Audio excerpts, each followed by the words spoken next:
គណៈកម្មការចម្រុះខណ្ឌសីមាព្រំដែនគោក JBC របស់កម្ពុជាបានផ្ញើកំណត់ទូតទៅ JBC របស់ថៃស្នើរៀបចំកិច្ចប្រជុំពិសេសបន្ទាន់នៅសប្តាហ៍ទី1ខែមករាឆ្នាំ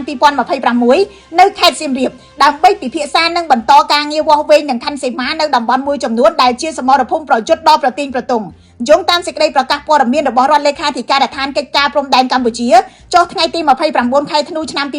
2025កម្ពុជាបានស្នើបន្តការងារវាស់វែងនិងបោះបង្គោលបណ្ដោះអាសន្នលើដីជាក់ស្ដែងនៅចន្លោះបង្គោលព្រំដែនលេខ42ដល់47ដែលគ្របដណ្ដប់ភូមិជោគជ័យនិងភូមិព្រៃច័ន្ទក្នុងខេត្តបន្ទាយមានជ័យនៅចន្លោះបង្គោលព្រំដែនលេខ52ដល់59នៅក្នុងភូមិសាស្ត្រឃុំបឹងរាំងនិងឃុំកំរៀងខេត្តបាត់ដំបងចន្លោះបង្គោលព្រំដែនលេខ33ដល់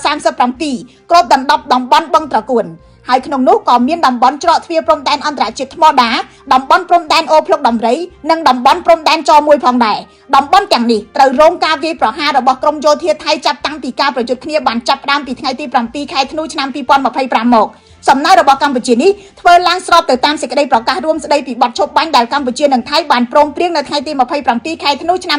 2025ក្រោមកិច្ចព្រមព្រៀងឈប់បាញ់នេះភាគីទាំងពីរឯកភាពថាការឈរជើងនៃកងកម្លាំងរបស់ខ្លួននាពេលបច្ចុប្បន្នមិនប៉ះពាល់ទៅដល់ការខ័ណ្ឌសីមាព្រំដែននិងព្រំដែនអន្តរជាតិរវាងប្រទេសទាំងពីរឡើយលោកនាយករដ្ឋមន្ត្រីកម្ពុជាហ៊ុនម៉ាណែតនៅថ្ងៃទី29ខែធ្នូបានបញ្ជាក់បន្ថែមថាកម្ពុជានៅតែរក្សាសិទ្ធិដោះស្រាយបញ្ហាព្រំដែននេះជាមួយនឹងភាគីថៃស្របទៅតាមច្បាប់អន្តរជាតិនិងយន្តការទ្វេភាគីអ្នកជំនាញផ្នែកច្បាប់លោកសុកសំអឿនបានប្រាប់ News Today ថាកម្ពុជាមានជម្រើសធំពីរដើម្បីបញ្ចប់វិវាទព្រំដែននេះគឺការចរចារវាងប្រទេសទាំងពីរនិងតាមតុលាការអន្តរជាតិលោកថាការចរចារវាងប្រទេសប្រហែលជាត្រូវមានអ្វីដោះដូរដោយឡែកតាមតុលាការអន្តរជាតិគឺលុះត្រាតែភាគីទាំងពីរយល់ព្រមទទួលតុលាការជាមុនសិនក៏ប៉ុន្តែកន្លងមកថៃបដិសេធលោកថារឿងប្រទេសនិងប្រទេសមិនមែនជារឿងតូចតាចងាយស្រួលដោះស្រាយនោះទេលោកកិនភីអ្នកវិភាគនយោបាយនិងកិច្ចការអន្តរជាតិយល់ស្របលោកថាលទ្ធភាពដោះស្រាយនៅមានក៏ប៉ុន្តែនៅត្រូវការពេលវេលានិងនីតិវិធីស្មុគស្មាញហើយក៏ចំណុះទៅលើឆន្ទៈនិងស្ថានភាពនយោបាយផ្ទៃក្នុងរបស់ប្រទេសថៃដែរ